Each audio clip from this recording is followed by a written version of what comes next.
For 70 years, they were basically the apocalypse on horseback, an empire that had just crushed every single kingdom from the Pacific Ocean all the way to the gates of Vienna. We're talking about the Mongols, of course, and in the year 1299, they arrived at the gates of Delhi. So picture this, it's December 1299, and just a few miles outside of Delhi, the most terrifying military machine the world had ever seen is ready to strike. For the people inside that city, it must have felt like the actual end of the world was upon them. I mean, the Mongols had already conquered China, completely devastated Persia, and brought Russia to its knees. They just seemed, well, unstoppable. And that right there is the big mystery we're diving into today. Because at a place called the Battle of Kili, something happened that changed everything. An empire that was on the brink of total collapse, armed with, of all things, an ancient weapon, somehow managed to stop this unstoppable force and shatter the myth of Mongol invincibility forever. Okay, so to really get how they were stopped, we first need to understand why they came in the first place. This wasn't just another casual raid for loot, this was a full-scale invasion. They intended to conquer. You see, the Great Mongol Empire had fractured by this point, and the piece known as the Chagatai Khanate, which was led by a guy named Dua Khan, was totally boxed in by its rivals. You had the Golden Horde to the west, the Il Khanate in Persia, the Yuan dynasty in China.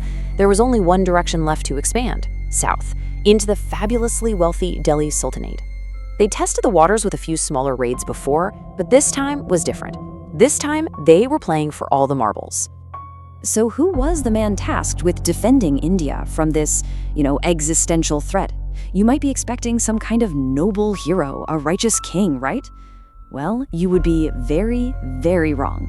The man who would face the horde was Alauddin Khalji. And this guy, well, he seized the throne by murdering his own uncle, who was also his father-in-law. Yeah, he ruled through a total reign of terror, using a massive spy network to crush any hint of dissent. He was, by all accounts, an absolutely ruthless tyrant, but, and this is a huge but, he was also a military and administrative genius. And this is really where his brutal efficiency became India's salvation. Khalji knew that to beat the Mongols, he had to completely overhaul the state. He created a professional standing army that was loyal only to him, because he paid them in cash, not land. Smart. He then fixed prices on goods to make sure his army stayed fed, and he studied his enemy obsessively. He talked to prisoners, to merchants, learning every little detail about their tactics, until, finally, he found a weakness, something the Mongols had really never faced before. He knew he couldn't match the Mongols in speed or in sheer numbers, and he knew their famous feigned retreat tactic could lure just about any army to its doom. So he decided to lean into a weapon that was uniquely Indian, a living, breathing siege engine that could turn the Mongols' greatest strength into their biggest weakness. Let's talk about war elephants. And look, these were not circus animals. They were living tanks, weaponized for maximum terror and destruction on the battlefield. They were often covered in armor, their tusks fitted with poisoned sword blades, and on their backs they carry these platforms of archers and javeliners. They were basically mobile fortresses. I mean, we're talking about a creature that could weigh up to 6 tons, and stand 4 meters tall at the shoulder. Just imagine the sheer kinetic force of that charging across a field, trampling armored cavalry into the mud like they were nothing. The physical power was just immense, but their real value, that was psychological. So, here's the crucial point, the absolute game changer. Horses are instinctively terrified of elephants. Their smell alone is enough to cause a primal panic. A Mongol pony, no matter how well trained it is, would simply refuse to charge a line of these behemoths. And this one single fact completely negates the core of Mongol warfare, which is all about coordinated cavalry charges. Their whole system just collapses if their horses become uncontrollable. So the stage is set. You've got a tyrant's brilliant, ruthless plan going up against the world's most feared army. But as the battle gets going, it's not the tyrant who decides its fate. It's a general whose incredible heroism would ultimately get him erased from history. All right, let's break down the forces here. On one side, you have Khalji's army. Smaller, yeah, but anchored by about 700 war elephants, forming a living wall. On the other side, you've got the massive Mongol Horde under Kutle Khwaja, a force built entirely around elite horse archers. Khalji's plan was pretty simple. Hold the line and let the Mongols break themselves against his elephant formations. But that plan went right out the window almost immediately. One of Khalji's top generals, a guy named Zafar Khan, was also his greatest rival. Burning to redeem an earlier defeat and maybe a little jealous of the Sultan's power, he did the one thing Khalji had absolutely forbidden. He charged. Now, Zafar Khan's charge was totally impetuous, but it was also devastatingly effective. The Mongol left flank saw the elephants coming, their horses panicked, and the line just shattered. But Zafar pursued them way too far, and he fell right into the classic Mongol trap, an ambush. He was completely surrounded. Khalji saw this happen. He had the reserves to help, and he did absolutely nothing. He let his rival die.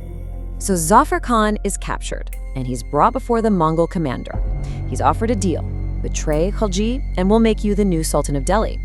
But even after being totally abandoned by his king, he refused. That loyalty cost him his life. He and his surviving men were executed right there on the spot. Zafar Khan's heroic last stand, it seemed like a tragic footnote, you know? But in the chaos he created, the entire course of the battle and of history was about to turn. We don't know exactly how it happened. Could have been a stray arrow, a javelin, who knows? But in that confused melee right after Zafar's charge, the Mongol supreme commander, Kutlu Khwaja, was badly wounded. Now, in an army where leadership is so personal and direct, losing your commander like that, it's catastrophic. Morale just shattered. The Mongols retreated, and their commander actually died on the journey home. And Kili wasn't some lucky fluke. It was the beginning of the end for the Mongol dream of conquering India. Over the next 7 years, Khilji's defensive system, his new fortifications, and his willingness to be utterly ruthless defeated invasion after invasion, and each one was more decisive than the last. So, what's the legacy here? Well, Alauddin Khalji went back to Delhi a hero, but he made absolutely sure Zafar Khan's name was struck from all the official records. A sultan just couldn't afford a rival hero, not even a dead one. But the people remembered.